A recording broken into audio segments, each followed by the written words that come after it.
Hey guys, this is Mark Howard, author of the Griffin Legends fantasy novel series. Thanks for joining me here tonight. So, uh, not a whole lot new to report on my end as far as uh, general fantasy novelist stuff goes, right? I'm still plugging away at uh, Godfrey Before the Phoenix. Things are going well there. The only complaint that I have is I just wish I had more time to actually do it. Um, but we are working on that still. So, uh, like I've said before, takes time, but there's a lot of exciting things that are happening with this.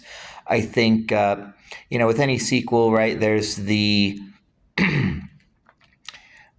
issue of repeating what fans like, what we want to continue to see more of, while also throwing in some new elements to keep things fresh. And so I think I'm doing a pretty good job of that. Time will tell, and ultimately, you guys will be the judges on that one there. So, in the news here, right?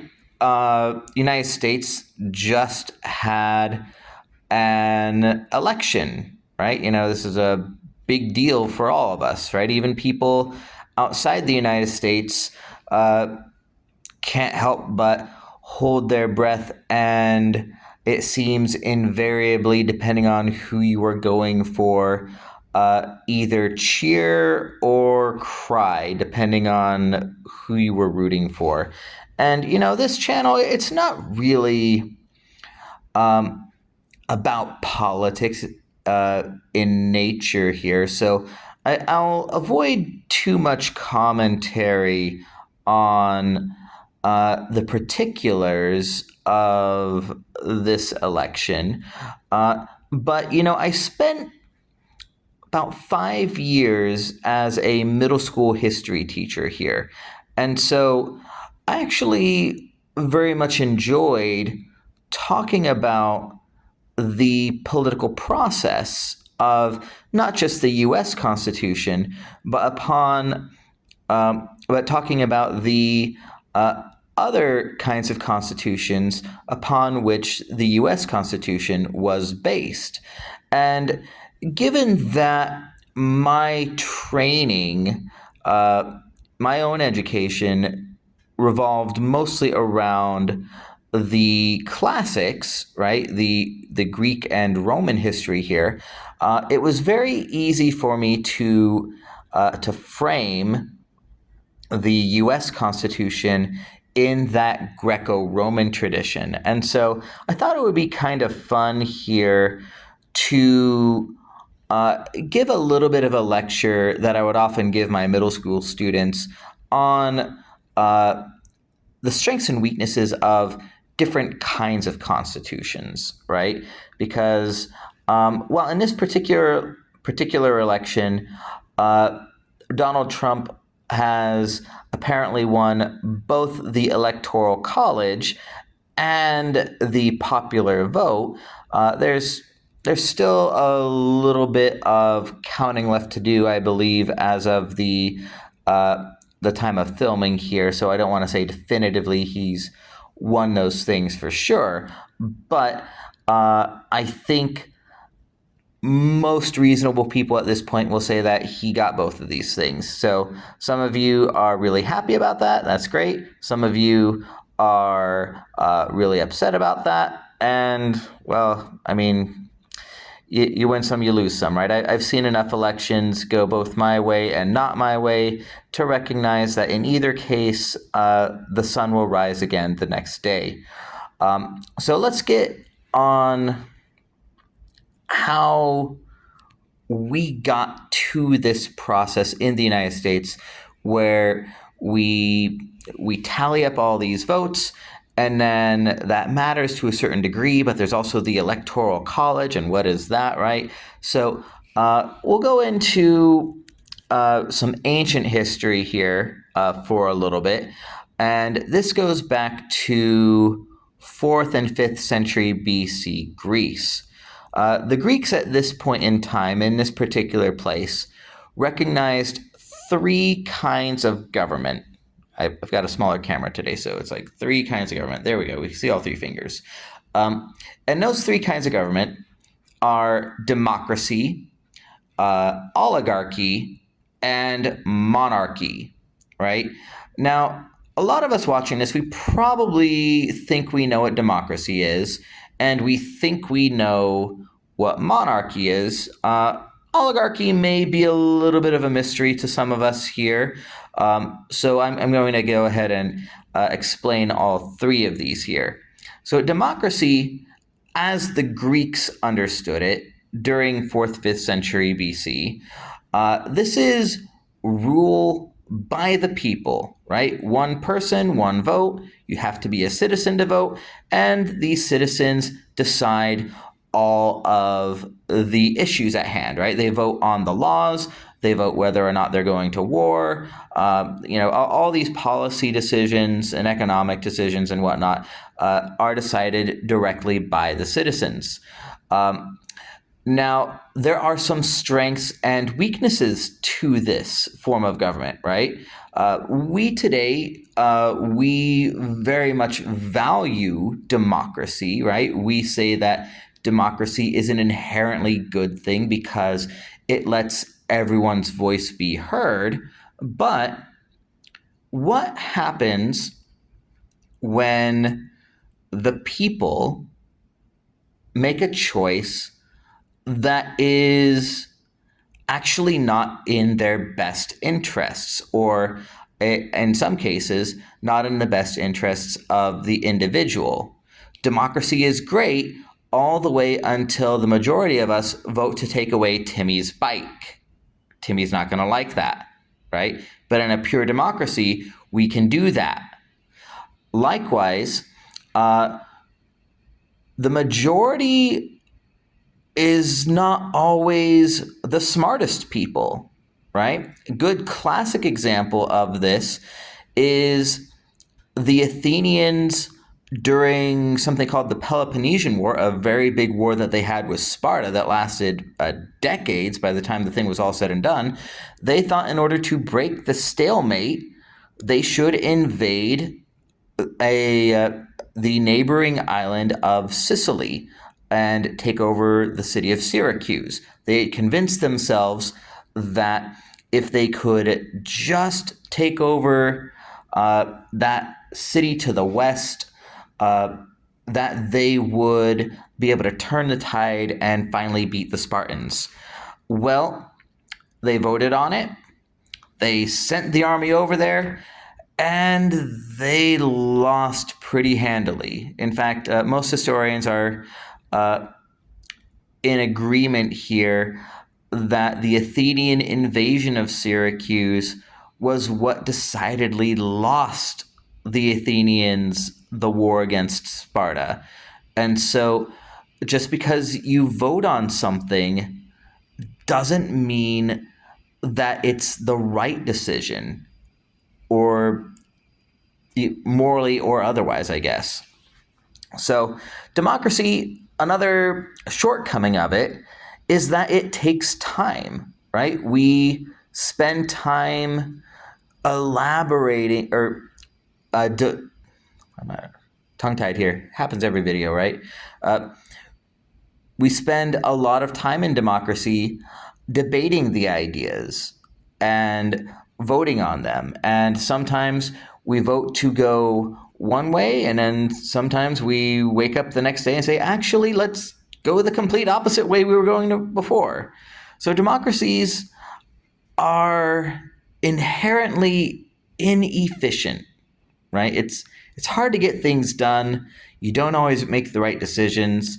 And so while we today tend to really love democracy, democracy does have its problems. Now, on the other extreme, of course, is monarchy, rule by the one. Now, we, I think, are fairly familiar with what can go wrong with monarchy, right? We recognize that if the king is an idiot or mean, then that's pretty bad for everyone under him, right? But on the plus side for monarchy is it's very efficient. And if your king or queen is smart and they generally have the welfare of the state in mind, a king can be a really good thing for your country, right? But again, it all hinges on whether or not this one guy or gal actually knows what they're doing and cares about their country. So those are the two extremes there. And so now we get to oligarchy, right? Oligarchy is kind of this compromise position, right? Where people recognize that all this power in one person's hand can be a really bad thing. Likewise, if we just give it all to the average citizen, well, the average citizen doesn't even know what he wants from one day to the next, right? And so that can be a really fickle way to try to get things done here. And so oligarchy is kind of this middle ground where we set up a ruling council, right? Where we have these few people who are hopefully the best and brightest making the decisions for us, right? And we'll let those guys vote and deliberate, and hopefully they come up with the best decision for us. Well, all that's well and good, but how do we decide who these oligarchs are? Right? There's a lot of people who could be on this council, but as it turns out historically, oligarchies tend to vote in their own interests more so than voting in the interests of the people that they rule over here. And so oligarchy, sometimes it's great, sometimes it's not, right? It very heavily favors the wealthier classes. And so how do we fix this, right? Where all these different kinds of government have some good things about them, but they also have some bad things about them. Well, this is where the Roman Republic steps onto the scene, right? The Romans had what the Greeks observed to be a mixed constitution. That means that it incorporates elements of monarchy, of oligarchy, and democracy, and it rolls them all into one, hoping to draw on the strengths of each of these kinds of government while mitigating the shortcomings. Turns out that this is a fairly stable kind of government overall, so long as you maintain the balance between these three kinds of government. Very brief summary of history of the Roman Republic. Over time, it becomes more oligarchic, and that creates some problems there, a bunch of social unrest, and they try to solve it by making it more democratic, right? Tilt the scales the other way. Well, all of that kind of comes to a close with we gave it too much oligarchy, and then we got too many oligarchy kind of problems. Then we tried to balance it out by giving it a whole lot more democracy, and so then we inherited a lot more of democracy's problems. And then finally we end up with Julius Caesar declaring himself dictator for life. And then one more bout of civil war, and then, oh gosh darn it, now we have Augustus as emperor, aka king. So my thesis here on the American Republic is that we likewise are a very stable form of government, even though sometimes it doesn't seem like it, uh, when we have these different elements in balance, right? When in the United States government, we have the executive branch, which has kind of this kingly, monarchical kind of element to it, right? The president uh, signs various bills into laws, and he commands the army, and he decides a lot of policy things, right? And so that's a lot of monarchy in that. Um, then we have the legislature, right? The Senate and Congress, which is a fairly democratic element, right? Where we vote for these people, and then these people then vote on laws on our behalf, and then eventually these things get signed into law or not, right?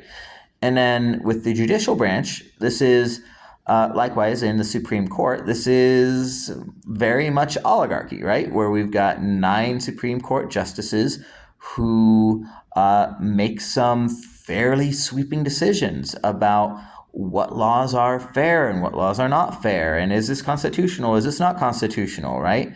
And so any one of these branches can be pretty powerful, but they are intended, at least, to balance each other out, right? We've got checks and balances, and no one branch can get away with everything it wants to, because it needs the other branches to also play their part.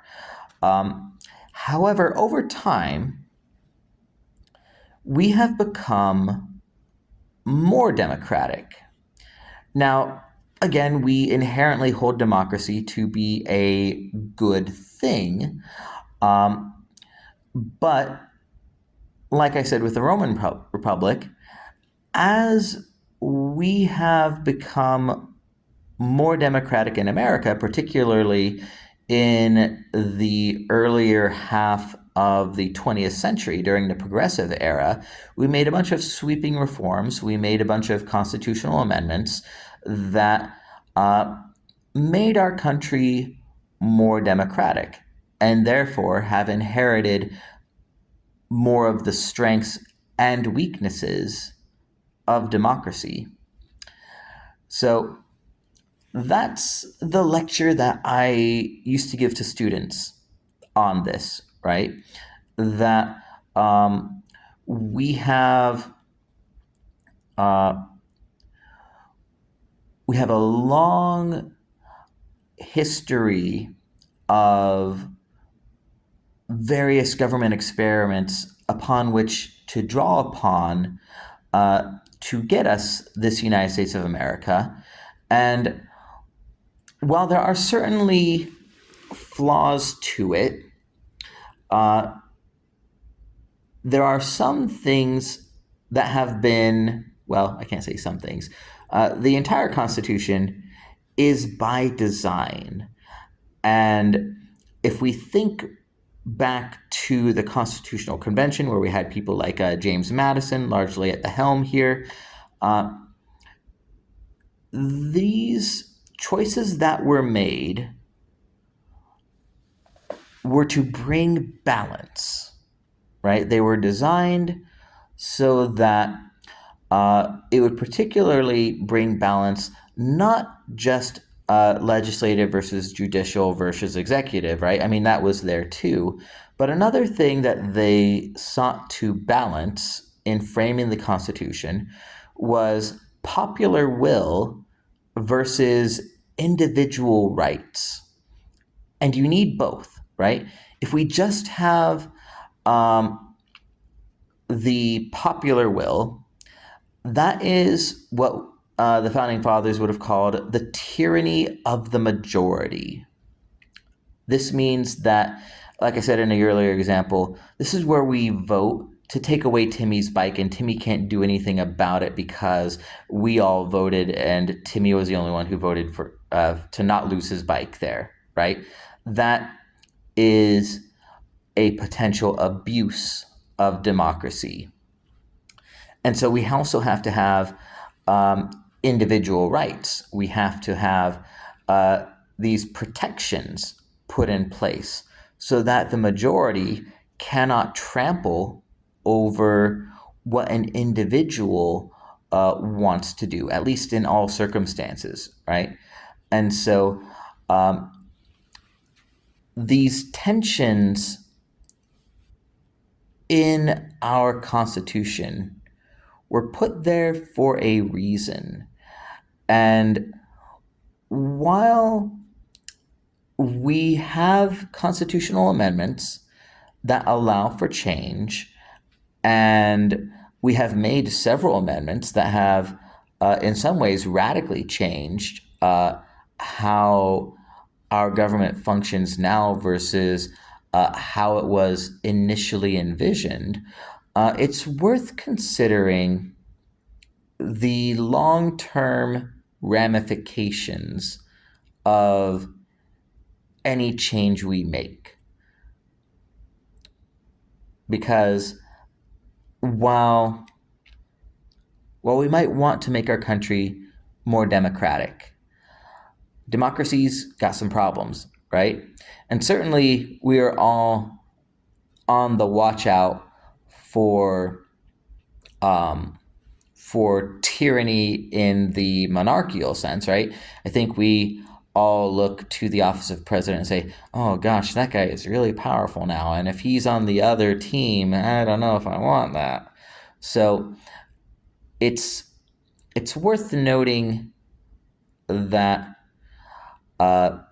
any expansion of power, whether it's to make things more democratic or to make the president more powerful or to make the Supreme Court more powerful, all of these things have both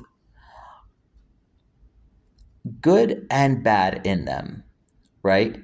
And, the way politics work today, we have our Democrats and our Republicans, and while we tend to like it if our side gets the upper hand, right, that same power can be wielded against us when the other team has hold of it, right? Right now, for instance, the Supreme Court has a conservative majority, and so if you're a Republican, yay, we can do whatever we want, right? But if you're a Democrat, now it's like, oh no, we'll never be able to push our agenda because the conservatives will always just block it. So be careful about the kinds of changes you want to implement in our republic, because while it might benefit you now, it certainly will not benefit you in the future when the other party gets control. So, anyway, that was just kind of a fun discussion there on history and politics and whatnot. Like I said, I am still plugging away at Godfrey Before the Phoenix. I am really enjoying it. Thanks so much for being here, guys. Be sure to like, comment, subscribe, all that fun stuff. And we will see you again, hopefully sooner than later. Bye.